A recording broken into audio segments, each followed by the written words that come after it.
একটি গ্রামে ছিল মায়া নামের এক কিশোরী। সে ছিল মেধাবী, কৌতূহলী আর তার মনে অসংখ্য স্বপ্ন ভেসে বেড়াতো। কিন্তু তার একটি বড় সমস্যা ছিল, সে কোনো কাজেই মনোযোগ ধরে রাখতে পারত না। যদি সে পড়াশোনা শুরু করত, কিছুক্ষণের মধ্যেই জানালার বাইরে খেলতে থাকা শিশুদের দিকে তাকিয়ে যেত। যদি সে ঘরের কাজ করত, হঠাৎ গান গাইতে শুরু করত, অন্যমনস্ক হয়ে যেত। এসব দেখে মায়ার মা প্রায়ই বলতেন, মা, মন যদি এক জায়গায় না থাকে তাহলে কোনো স্বপ্নই পূরণ হবে না তোমার। কিন্তু মায়া এসব কথাই তেমন গুরুত্ব দিত না। এরপর একদিন গ্রামে এলেন এক ভ্রমণকারী সাধক।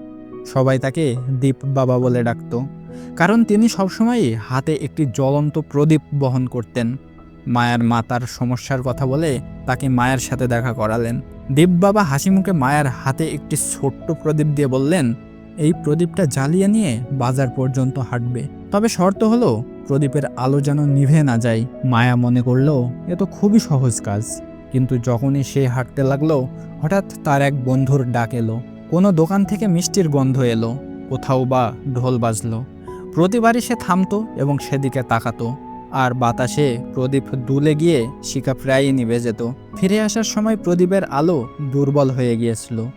দীপ বাবা তখন বললেন, এই প্রদীপই তোমার লক্ষ্য, আর এর আলো হলো তোমার মনোযোগ।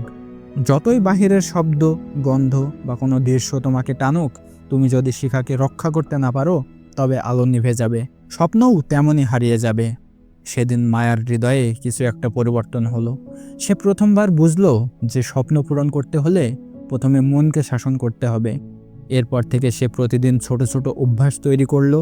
সকালে উঠে কিছুক্ষণ চুপচাপ বসে শ্বাসের দিকে মন দিত। তারপর পড়াশোনার সময় ফোন রাখতো দূরে, আর প্রতিটি কাজ শেষ না হওয়া পর্যন্ত অন্যদিকে তাকাতো না। প্রথমে এগুলো খুব কঠিন লাগলেও ধীরে ধীরে তার ভিতরে পরিবর্তন আসলো। সে শান্ত হলো, মনে শক্তি এলো, পড়াশোনায় ভালো করতে লাগলো। কয়েক মাস পর গ্রামে বড় প্রতিযোগিতা হলো, শিশুদের জ্ঞান ও মনোযোগের পরীক্ষা। অনেকেই প্রশ্ন দেখে নার্ভাস হয়ে গেল, কিন্তু মায়া শান্ত থেকে একে একে সব সমাধান করলো। অবশেষে ঘোষণা এলো, মায়াই হলো বিজয়ী। পুরো গ্রাম হাততালি দিল, আর দীপ বাবা হাসতে হাসতে বলল যে, দেখলে, যে মন প্রদীপের শিখা ধরে রাখতে শেখে, সে জীবনের যে কোনো অন্ধকারকে জয় করতে পারে।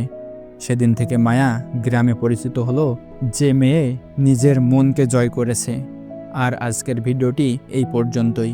ভিডিওটি থেকে যদি কোনো কিছু একটু শিখতে পারেন, তাহলে অবশ্যই চ্যানেলটিকে সাবস্ক্রাইব করে রাখবেন।